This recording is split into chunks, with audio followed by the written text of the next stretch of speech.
Is there a 50-metre yacht that offers more than the Bilgin 163? Well, we're about to find out because we're going to tour Camila. She's a 2025 model. She's here at the Monaco Yacht Show and she has a lot going for her. Hot tub on the sun deck, 6 cabins, a beach club with a gym, and some beautiful interior design work from Hot Lab. I can't wait to show you a full tour. Let's get going. I'm Jack Haines. You're watching YachtBuyer.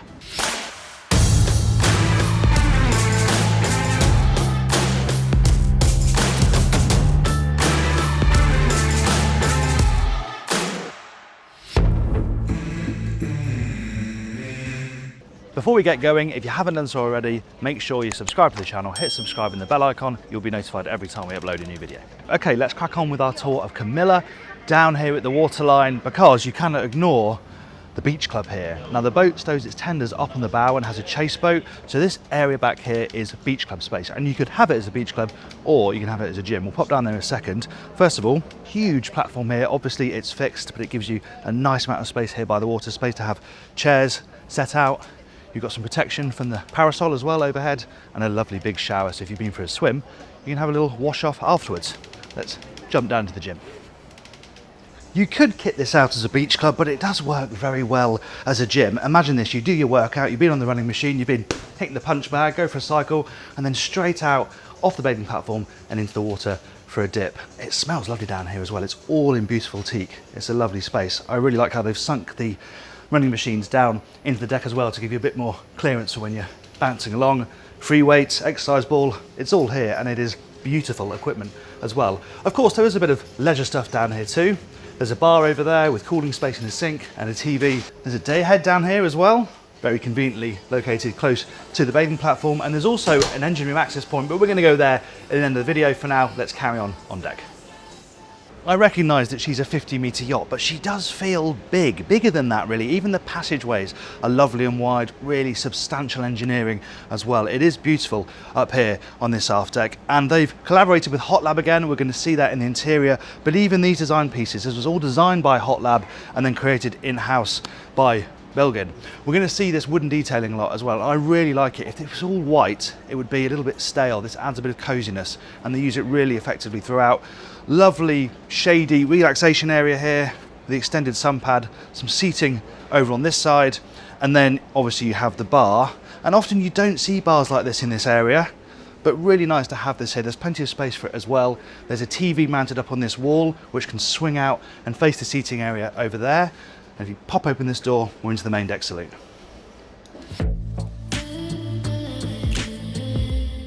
As I said out there, it's a Hot Lab interior. It's bold, it's brash, it's going to divide opinion, but you cannot accuse it of being boring. There's some lovely shapes in this space, and it is full of intrigue. The TV pops out from here, and that is because you have your main seating area down here. And you can see the curvature in the furniture, in the sofas, in the chairs, and even down here in the coffee table. And there's a really striking mix of materials, from the wood to the leather, the carpet, the harder floors running forward. There's wood underneath the table as well. And the table itself, there's quite a lot going on here too. You've got quartz around the outside, and then the lovely effect of this backlit onyx in the middle. And how about that for a lighting fixture?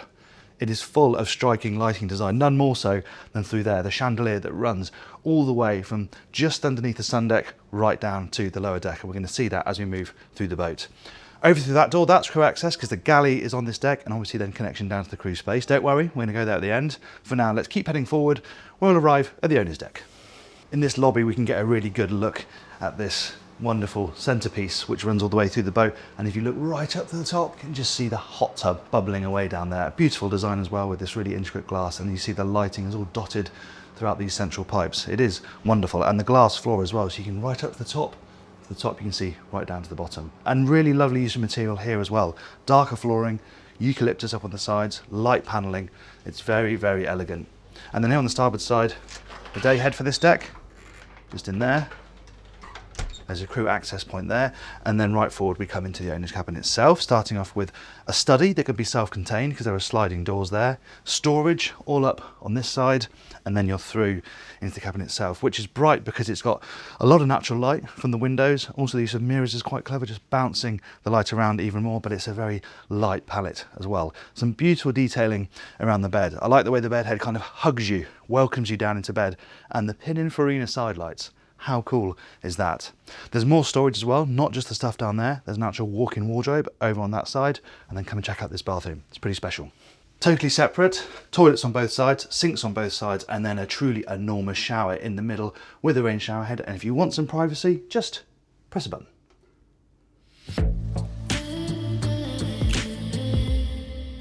At the bottom of the chandelier, we're on the lower deck where we find 5 guest cabins, and there's a good mix as well. 2 twins, both ensuite, 2 ensuite doubles, and there's a VIP as well. But we're going to start with the twins. We'll come into the pink twin, shall we? They're all colour coded, and this one's a lovely shade of pink or salmon, whatever you want to call it, and it's a really nice space.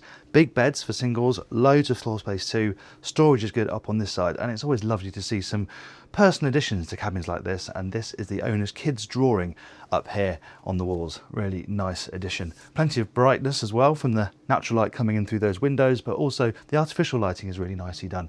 Quite subtle in the deck heads and behind this panelling, and these lovely lamps above the beds too. And of course, we've got a private ensuite. Let's carry on and have a look at the doubles. Opposite we have the blue twin, the same layout, just a slightly different colour scheme, and that is an access door for crews. They can easily come into the guest accommodation if the guests need some help. And it does strike me that this would be a good place to have some guest facilities. Coffee machine here, maybe a fridge, somewhere they can grab a drink without having to go up to the galley or asking the crew. We went pink with the twins, so let's go blue with the doubles. These are identical, and I think these are really nicely done. Again, the decor is lovely. I really like these handles on the storage, and there's plenty of storage as well. Hang storage there, drawer storage there, and a nice bureau opposite too with a marble top just underneath the television. More of the lovely detailing we've seen elsewhere, even bigger lamps in this one, and still some decent whole windows to get your natural light in. And of course, you have your private bathroom in both of these too. And then right forward, we come to the VIP. And this is what could potentially make this such a good option for charter. There's so much flexibility in this accommodation, and lovely that guests, well, your VIPs anyway, have this beautiful full beam cabin, huge bed, but enough space over there to have a seating area as well. Of course, they've got a huge TV, almost identical to the owner's cabin. Lovely bathroom as well. This, dare I say it, is quite San Lorenzo-esque. We see that on their designs, but it is a beautiful bathroom. Twin sinks, marble everywhere, and then a really large shower cubicle and a separate toilet compartment. It's a very luxurious guest cabin. Let's head to the bridge deck. This is where you really get the benefit of this design, because here I'm standing underneath the hot tub, so you get the water and the light dancing around this area with the chandelier. It's such a brilliant entrance to this bridge deck saloon, which is lovely in itself. And there's some nice use of space here too. Big bar over there, comfy sofas on either side, and then the little cards table in this corner. A TV that swings down from the ceiling so you can watch some television. And yeah, it's intimate, but it's still bright, and you've got excellent views, of course, because we're nice and high up on the boat. It connects out to the bridge deck, but before we go outside, let's head forward, because that's where we find the bridge itself. Just after the bridge, there's this crew passageway, which is quite nice actually. It's got a little seating area so they can be out of the bridge, take their weight off, do some work, or, you know, make a coffee. And there's a side door out onto deck as well. And that can be partitioned off from the bridge itself. And this is an impressive space. Lovely dark dashboard. The screens arranged all around. Really excellent vision. Even if you're sitting back on the, well, it's not the helm seat. You'd expect the helm seat to be here. But because they're so big, you can sit back there and see the screens very easily. You're going to be standing if you want to look forward. Engine-wise, she's got a pair of Caterpillars, 1500 horsepower. She's designed to cruise at around 10, 12 knots. And at that speed, she's got a 5,000 nautical mile range. Pretty impressive. The rest of the space, well, the captain's cabin is connected to here, which is obviously very convenient.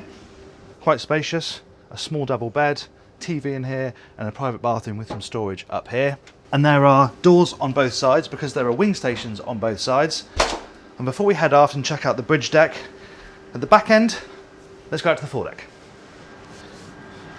Here's one of the wing stations I was talking about. So the skipper can open this up, and then has repeater controls for thrusters, throttles on both sides. That's very convenient when you're coming into berth, and that is a very heavy, nicely made lid, as you might expect. Right, carry on forward.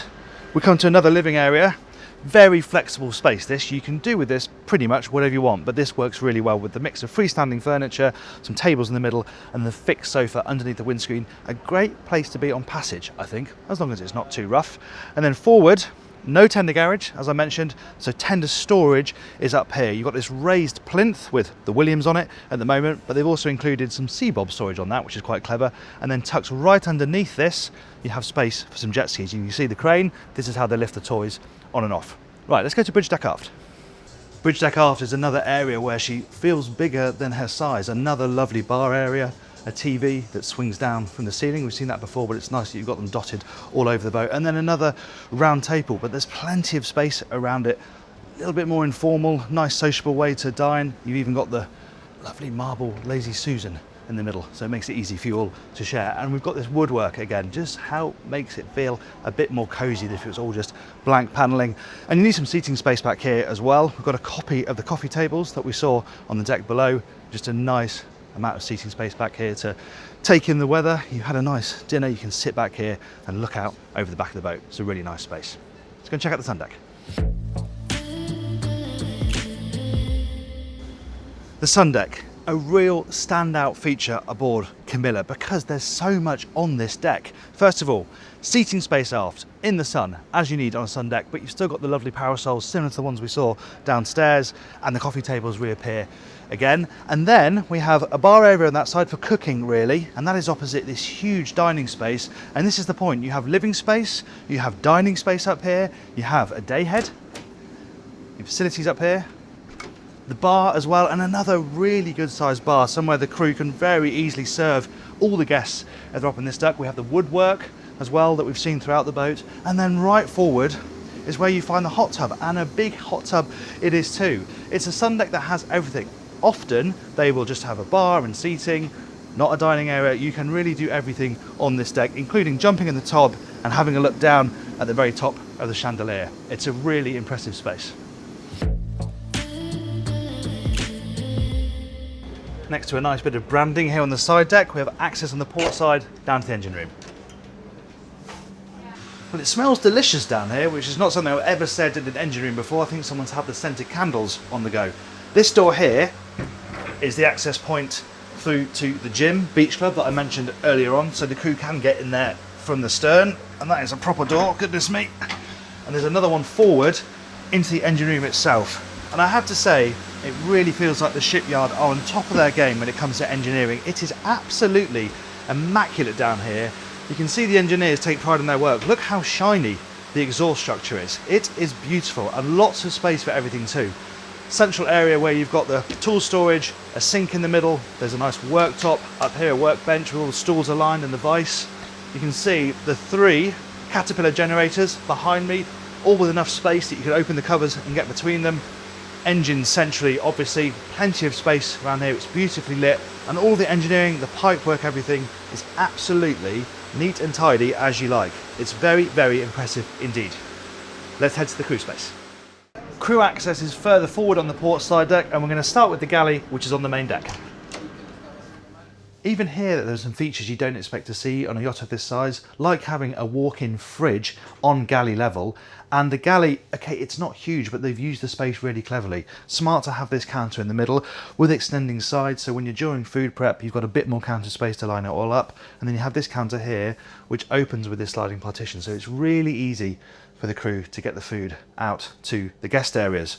You've got professional equipment as well, Miele dishwashers down here, really big induction cooking and good extraction overhead. Another freezer on this side, and you've got your Combi Pro oven as well. It's a compact space, but it's really professionally fitted out. Let's head downstairs and have a look at where the crew live. Right, into the crew mess. First things first, just to help you orientate yourself, that watertight door is through to the guest accommodation. We saw that from the guest side earlier on. There's a dedicated laundry room over there with the washers and dryers. And then here in the middle, you have the mess itself. A little prep station here. Obviously the galley is upstairs, somewhere they can sit and dine. Controls here for all the systems on the boat. And they've got 2 screens, one with the cameras on, they can check what's going on around the boat, and of course a TV, so they can watch some TV. She's designed to run with 10 crew. Of course we have the captain's cabin up on the bridge deck, and there are 4 bunks down here. Typical bunk arrangement. They're not enormous, and no bedside tables, which is a bit of a pain, but there's some storage behind me, and each one's got a private bathroom. What's most impressive about Camila and this model is how much they managed to pack into it without it feeling overcrowded. For a 50 metre to have all of these facilities, from the hot tub and to the beach club and all those cabins, but not feel compromised, especially in the engineering spaces, is mightily impressive. I'm trying to think of a 50 metre that is better packaged than the Bilgin 163. Let me know in the comments below if you disagree with me, and remember you can compare it to its rivals on yachtbuyer.com. Head over to the website, compare it side by side with its direct competition and see which one you like best.